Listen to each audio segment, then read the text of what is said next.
ভুটানের জলে বন্যা। উত্তরবঙ্গে প্রাকৃতিক দুর্যোগ নিয়ে মুখ্যমন্ত্রী মমতা বন্দ্যোপাধ্যায়ের দাবি খতিয়ে দেখার আশ্বাস বিদেশ মন্ত্রকের। উত্তরবঙ্গে বন্যার কারণে ভুটানের নদীবাহিত জল দাবি করেছিলেন পশ্চিমবঙ্গের মুখ্যমন্ত্রী মমতা বন্দ্যোপাধ্যায়। সম্প্রতি দার্জিলিং ও ডুয়ার্সে প্রবল প্রাকৃতিক বিপর্যয়ের অন্যতম কারণ হিসেবে ভুটানের নদীবাহিত অতিরিক্ত জলের কথা বলেন মুখ্যমন্ত্রী।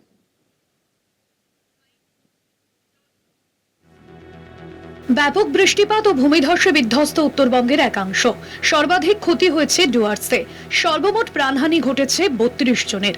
ক্ষতি হয়েছে সড়ক পথের। বহু মানুষ বাস্তুচ্যুত।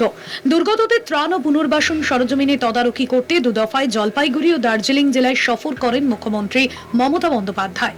মুখ্যমন্ত্রী দাবি করেন, প্রতিবেশী ভুটান থেকে আসা জলেই উত্তরবঙ্গ জুড়ে এত বড় বিপত্তি, তাই এর ক্ষতিপূরণের ভার ভুটানকেই নিতে হবে।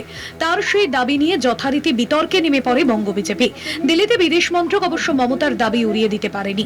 ভারতের বিদেশ মন্ত্রকের মুখপাত্র রণধীর জয়সওয়াল এই নিয়ে এক প্রশ্নের জবাবে জানান, পশ্চিমবঙ্গে যে বন্যা হয়েছে তা নিয়ে হাইড্রোলজিক্যাল তথ্য আমার কাছে এই মুহূর্তে নেই।